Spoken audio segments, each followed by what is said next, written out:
नमस्कार, स्वागत है आपका। आप देख रहे हैं एबीपी गंगा। आपके साथ मैं दीपा बाफिला। बुलेटिन की शुरुआत बड़ी खबर के साथ करते हैं। बागपत से है। अनफिट स्कूली वाहनों पर परिवहन विभाग की बड़ी कार्रवाई हुई है। बागपत के 180 स्कूली वाहनों को ब्लैकलिस्ट किया गया है। बड़ी जानकारी इस वक्त की आपके सामने देखिए। अनफिट स्कूली वाहनों पर परिवहन विभाग की बड़ी कार्रवाई हुई है। बागपत की बात कीजिए, 180 स्कूली वाहनों को ब्लैकलिस्ट किया गया और 40 से अधिक स्कूली वाहन मालिकों पर 15 लाख का जुर्माना लगाया गया है। ये बड़ी जानकारी। ब्लैक लिस्ट होने पर के बाद भी सड़कों पर फर्राटा भर रहे थे वाहन, ऐसी खबर है।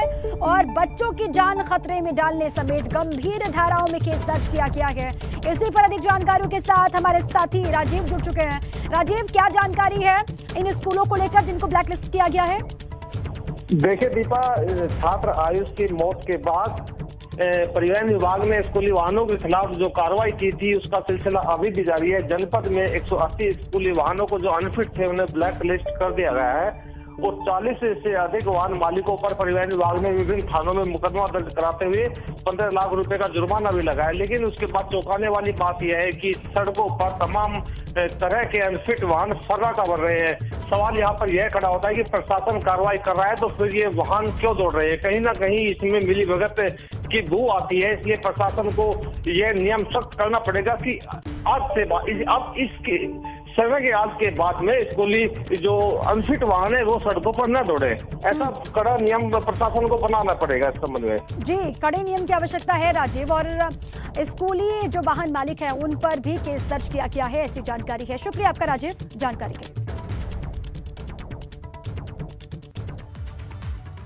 और पीलीभीत से भी बड़ी खबर है। परिषदीय विद्यालयों के 339 हेडमास्टर्स का वेतन रुका है। खामियां मिलने पर डीएम के आदेश के बाद ये कार्रवाई की गई है हेडमास्टरों पर। ये बड़ी जानकारी पीलीभीत से देखिए। परिषदीय विद्यालयों के 339 हेडमास्टरों का वेतन रोका गया है।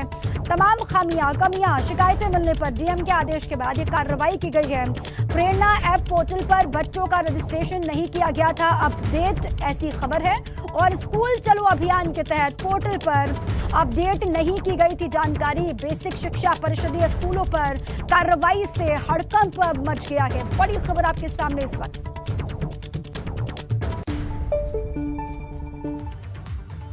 आगे बढ़ते हैं। औरैया जिले से एक हैरान करने वाली घटना सामने आई है। यहां नवोदय विद्यालय में 7वीं में पढ़ने वाली छात्रों ने लड़कियों की ओर से चिढ़ाने की लिखित शिकायत दर्ज कराई है। छात्रों के मुताबिक स्कूल की लड़कियां उन्हें अलग अलग नामों से चिढ़ाती हैं, जिसको लेकर छात्रों ने चिट्ठी में लिखा है कि लड़कियां उनसे माफी मांगे। अब छात्रों का ये लेटर तेजी से सोशल मीडिया पर भी वायरल हो रहा है। इस पूरे मामले में कॉलेज के प्रिंसिपल संजीव गाता ने जांच की बात कही है। इस मामले को लेकर आगे जांच की जाएगी, ये प्रिंसिपल ने कहा है। ये बड़ी खबर आपके सामने है। देखिए, लड़कियां चिढ़ाती हैं, ये शिकायत की है छात्रों ने और मांग की गई है कि जब तक लड़कियां माफी नहीं मांगेंगी तब तक छात्रों का गुस्सा शांत नहीं होगा। और प्रिंसिपल ने ये कहा है इस लेटर के वायरल होने के बाद कि इस पूरे मामले की जांच पड़ताल की जाएगी। खत जो लिखा है, चिट्ठी जो छात्रों ने लिखी है परेशान होकर के, वो चिट्ठी सोशल मीडिया पर भी वायरल हो रही है। इस संदर्भ में मैं सिर्फ इतना ही बता सकती हूँ कि ये पुराना लेटर है और जब ये चीज़ मेरे संदर्भ में आई तो जिस दिन का ये लेटर है उसी दिन स्कूल टाइम पे ही लड़के और लड़कियां दोनों को बिठा करके आपस में उनको समझाया गया, उनकी काउंसलिंग करी गई और उनकी प्रॉब्लम सॉल्व करी गई। एज अ हाउस मास्टर उनके जो गर्ल्स हैं उन गर्ल्स को हॉस्टल में भी काउंसलिंग करी गई और उनके पेरेंट्स से भी हो रहे व्यवहार में परिवर्तन, लड़कियों के बारे में जानकारी, उचित जानकारी जो कि दी गई। हालांकि ये पुरानी बात है पर उसके बाद से आज तक कोई ऐसी शिकायत न लड़कों की तरफ से न लड़कियों की तरफ से आई है। आज जानकारी फेसबुक और उसके माध्यम से हुई है। अभी उसको दिखवा रहे हैं कि कहाँ तक क्या है ये मामला, जो भी इसमें तथ्य पाए जाएंगे आपको सूचित किया जाएगा। ये आज जानकारी फेसबुक और उसके माध्यम से हुई है। अभी उसको दिखवा रहे हैं कि कहाँ तक क्या है ये मामला, जो भी इसमें तथ्य पाए जाएंगे आपको सूचित किया जाएगा। अब चलिए आगे बढ़ते हैं और बात करते हैं राज ठाकरे के खिलाफ भगवा मोर्चाबंदी की। राज ठाकरे को लेकर यूपी में माहौल बेहद गर्म है। कैसरगंज से भाजपा सांसद बृजभूषण शरण सिंह ने तय कर लिया है कि वो राज ठाकरे को अयोध्या में घुसने नहीं देंगे। मंगलवार को उन्होंने समर्थकों की भीड़ जुटा करके इसका ट्रेलर दिखा दिया है। बृजभूषण शरण सिंह के साथ उनके समर्थक तो डटकर खड़े हैं, लेकिन भाजपा का कोई भी नेता उनके साथ दिखाई नहीं दे रहा। जिस अयोध्या की सीमा पर बृजभूषण शरण सिंह ने बैरियर लगाने की बात कही है, उसी क्षेत्र के भाजपा सांसद राज ठाकरे के आगमन की स्वागत की तैयारियों में जुटे हुए।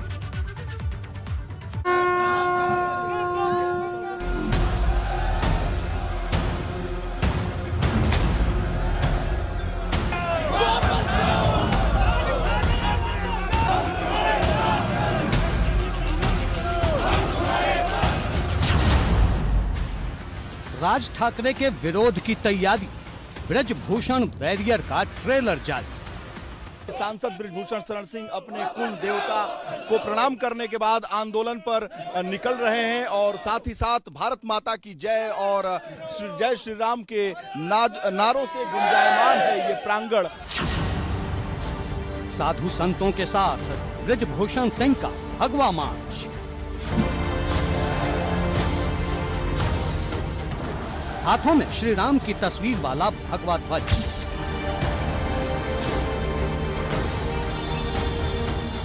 और बड़ी संख्या में समर्थकों का हुजूम।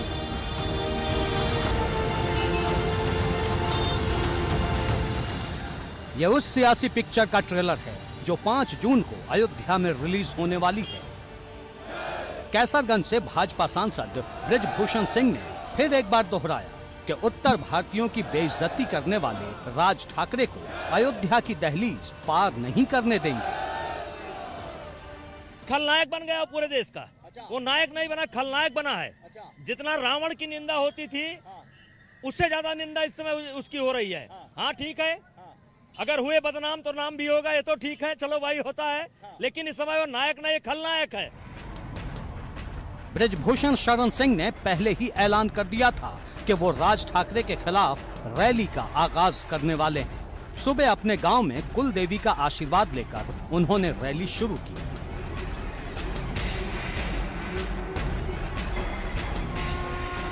और देखते ही देखते सड़क पर उनके समर्थकों का हुजूम उमड़ पड़ा। अब इस हुजूम को यूपी में जगह जगह ट्रेलर के रूप में दिखाने की तैयारी है। अयोध्या को बुक कर लिया है, 5 तारीख को कोई स्पेस नहीं है। ये अयोध्या उत्तर भारतीयों ने इसको बुक कर लिया है, अब इसमें स्पेस नहीं है। उनको तारीख बदलना पड़ेगा, तारीख बदलना पड़ेगा। माफी मांगनी होगी। नहीं, तब भी 5 को नहीं आ पाएंगे क्योंकि यहाँ जगह ही नहीं है।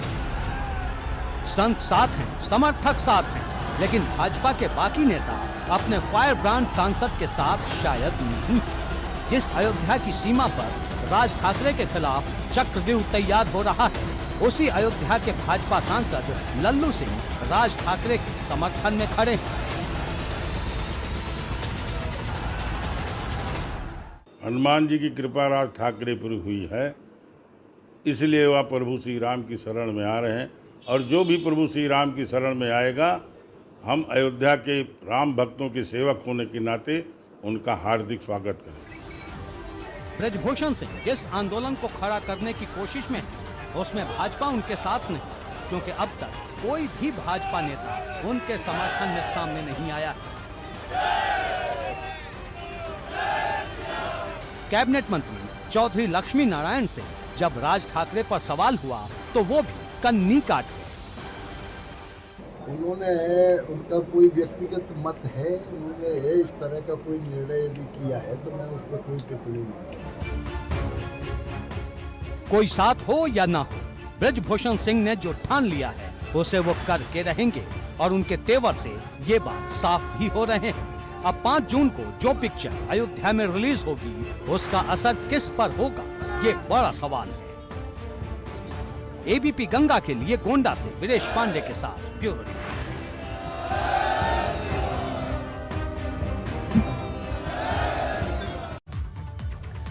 अयोध्या में राज ठाकरे के आने पर भाजपा के 2 सांसद आमने सामने हैं। हालांकि भाजपा के नेता इस पर कुछ भी कहने से बच रहे हैं। सीतापुर पहुंचे यूपी सरकार के अल्पसंख्यक कल्याण मंत्री दानिश आजाद भी सवाल पर साफ कुछ कहने से बचते हुए दिखाई दिए। सीतापुर में एबीपी गंगा संवाददाता पंकज सिंह गौर ने उनसे खास बातचीत की है, आपको सुनवाते हैं। राज ठाकरे अयोध्या के लिए ऐलान कर चुके हैं और आपके पार्टी के 2 सांसद आमने सामने आ गए। ब्रजभूषण शरण सिंह कह रहे हैं कि हम राज ठाकरे को अयोध्या घुसने नहीं देंगे और लल्लू सिंह कह रहे हैं कि वो आएंगे तो उनका स्वागत करेंगे। क्या होना चाहिए? देखिए, ये तो आदरणीय लल्लू सिंह जी वहाँ सांसद हैं, उन्होंने जो भी कहा है सोच के कहा है और वो चीज़ होनी चाहिए। दानिश आजाद, ये मानते हैं आप कि राज ठाकरे ने उत्तर भारतीयों का अपमान किया है? देखिए, मैंने जैसे बताया है कि हम सब आज ये समय कि मिलजुल के अपने देश को, अपने प्रदेश को आगे ले जाए। एक एकता का भाव सब में आना चाहिए और हम सब मिलजुल कर संकल्प करेंगे अपने देश को, अपने भारत को विश्व गुरु बनाएंगे। उसी दिशा में माननीय मोदी जी भी और हमारे मुख्यमंत्री जी भी लगातार प्रयास कर रहे हैं। एबीपी गंगा ये जानना चाह रहा है, जिस तरीके से अयोध्या में राज ठाकरे के दौरे को लेकर के 2 सांसद भारतीय जनता पार्टी के आमने सामने आ गए, आप अपने वक्तव्य में लल्लू सिंह के साथ हैं, तो क्या लगता है, आना चाहिए या नहीं आना चाहिए या माफी मांग लेना चाहिए? नहीं, हमारे दोनों माननीय सांसदगण हैं, सबके अपने विचार है और आज अयोध्या जो पूरे देश में नहीं पूरे विश्व में एक विकास का मॉडल बन रहा है। और मैं ये कहना चाहूँगा कि अयोध्या हो, उत्तर प्रदेश हो, आज हमने काम करके दिखाया है। पूरे देश में हमारे काम की चर्चा है, लोग हमारे काम से प्रभावित हैं, हमारे मॉडल को अलग अलग प्रदेशों में फॉलो किया जा रहा है, माना जा रहा है। तो ये हमारी सफलता है कि आज जहाँ पिछली सरकारों में उत्तर प्रदेश में गुंडा राज जो सपा है, बसपा है, कांग्रेस है, उसके शासन में अगर उससे कंपैरिजन करें तो आज बीते 5 साल में हमारी सरकार ने और योगी 2.0 में हम लगातार ग्राउंड लेवल पे पूरे इफेक्टिव वे से कार्य कर रहे हैं। तो अल्पसंख्यक मंत्री दानिश आजाद पार्टी से हटकर वक्तव्य शायद नहीं देना चाहते हैं, लेकिन वो दोनों सांसदों के साथ हैं अयोध्या मसले पर और राज ठाकरे के मामले पर भी उनका यही मत है कि चूंकि उनके पार्टी के दोनों सांसद हैं और वो कहीं न कहीं दोनों के साथ। सीतापुर से एबीपी गंगा के लिए पंकज सिंह। और इसी बीच एक बड़ी खबर है, मुख्यमंत्री के निर्देश के बाद बाकी बचे जिलों के दौरे पर निकले सरकार के मंत्री। मुख्यमंत्री ने कल ही बैठक में निर्देश ये दिए थे कि अभी जिन जिन जिलों का दौरा बाकी रह गया है, बच गया है, उन्हें शुक्रवार शनिवार तक पूरा करके सभी लोग अपनी रिपोर्ट सौंपें और जो निर्देश है उसी के मुताबिक निकल रहे हैं मंत्री, ये कहा जा रहा है। कल कई मंत्री समूह ने अपनी रिपोर्ट भी सीएम को सौंप दी है।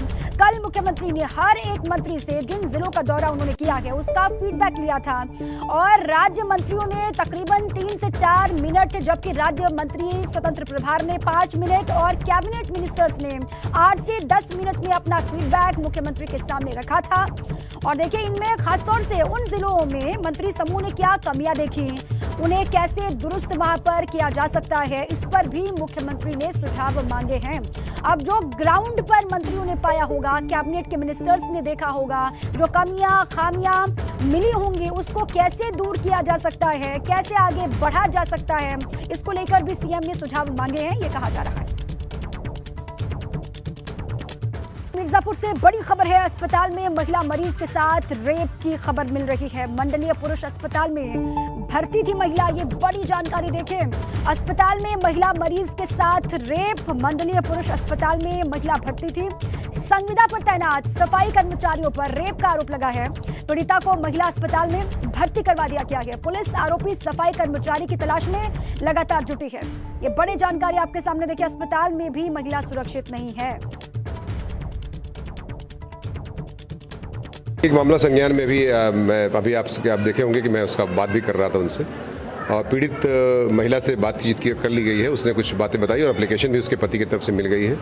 हम अभियोग दर्ज कर रहे हैं इसमें और जो भी जांच है उसको करके हम जो है इसमें गिरफ्तारी भी हमारी टीम लग चुकी है इसमें, हम जल्दी ही गिरफ्तारी कर लेंगे। और साथ ही साथ इस मामले में जो भी लड़की बयान दे रही है उसको महिला थानाध्यक्ष की उपस्थिति में दर्ज कर लिया गया है और हम निश्चित तौर से इसमें सख्त से सख्त कार्रवाई करेंगे। ये व्यक्ति जो है अस्पताल का एक जो है कर्मचारी बताया जाता है, संविदा पे बताते हैं, यहाँ पर लगा हुआ है वो, और शीघ्र से गिरफ्तारी कर ली जाएगी। तो सुना आपने पुलिस के अधिकारियों को, और ये देखिए बड़ी खबर है, अस्पताल में महिला को भर्ती करवाया गया था, महिला मरीज के साथ में रेप हुआ है। अब जो सफाई कर्मचारी अस्पताल में ही मौजूद था उसी पर यह आरोप है, वो फरार है, उसकी तलाश लगातार की जा रही है। पीड़िता को महिला अस्पताल यहां से शिफ्ट किया जा चुका है, ये बड़ी जानकारी आपके सामने है। लेकिन अब कई सारे सवाल भी इसके बाद खड़े होते हैं, उठते हैं। बरेली में 108 और 102 एम्बुलेंस खटारा हो गए हैं। इसी कड़ी में खटारा एम्बुलेंस भेजने पर जिला अस्पताल में एक महिला ने जमकर हंगामा काटा। बताया जा रहा है कि महिला पिछले करीब 7 दिन से भाई को इलाज के लिए ले जाने के लिए एम्बुलेंस को फोन कर बुला रही थी, लेकिन जब 108 एम्बुलेंस में सुविधाओं की कमी दिखाई दी, सुविधाएं नहीं मिली, तो महिला ने जिला अस्पताल में जमकर हंगामा किया, जिसका वीडियो सोशल मीडिया पर भी वायरल हो रहा है। ये वीडियो आपको हम दिखा रहे हैं।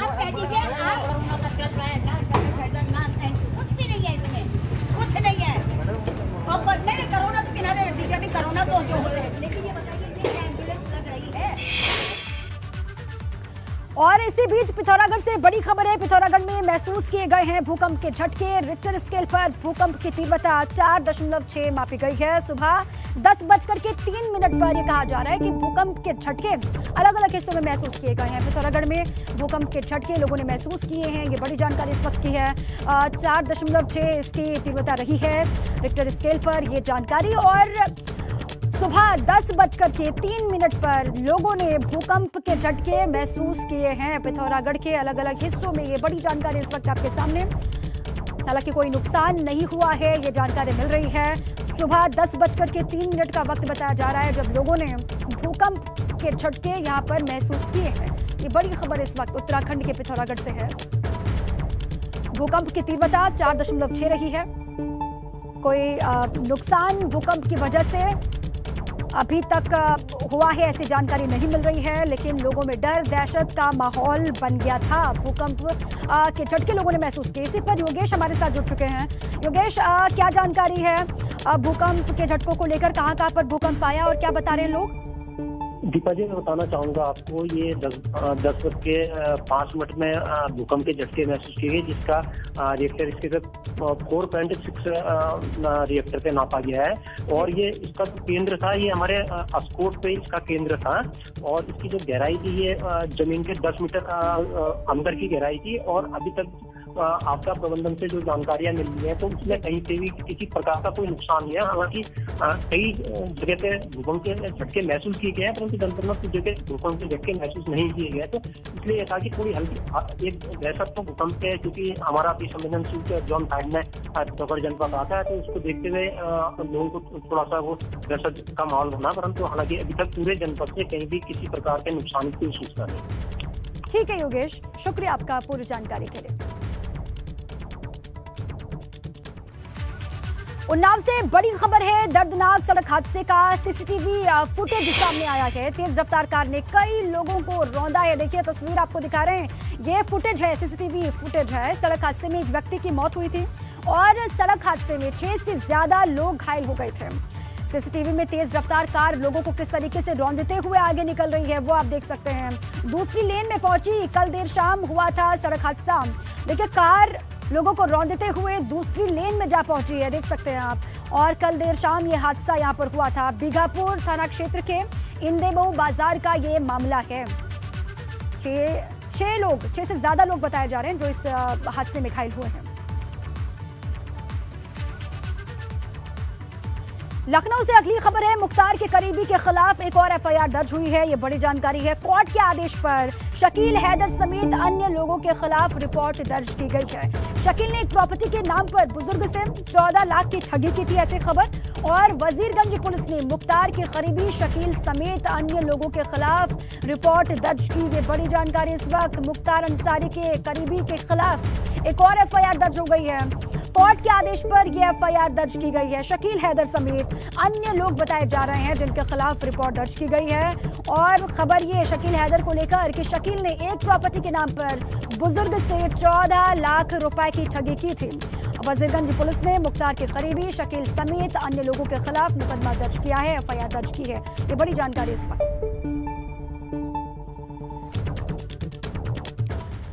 अब आगे बढ़ते हैं। खबर ग्रेटर नोएडा से है। ग्रेटर नोएडा प्राधिकरण ने ग्रेटर नोएडा वेस्ट के इटेहरा और छोटी मिलक में अवैध कब्जों पर बुलडोजर चलवाया गया। दोनों जगहों से करीब 10 एकड़ जमीन से अतिक्रमण हटवाया गया। जो जमीन खाली कराई गई उस जमीन की कीमत करीब 20 करोड़ अनुमानित बताई जा रही है। भारी पुलिस फोर्स के साथ अतिक्रमण यहां से हटवाया गया। उसी वक्त की तस्वीर हम दिखा रहे हैं। यहाँ पर भी बुलडोजर किस तरीके से गरजा है उसी की तस्वीर आप देख सकते हैं। अतिक्रमण यहाँ पर किया गया था लंबे वक्त से। उसी अतिक्रमण को हटाने के लिए, ढहाने के लिए बुलडोजर का इस्तेमाल किया गया। और ग्रेटर नोएडा प्राधिकरण की तरफ से ये बड़ी कार्रवाई यहाँ पर की गई है। 10 एकड़ अवैध कब्जे वाली जमीन को मुक्त किया गया।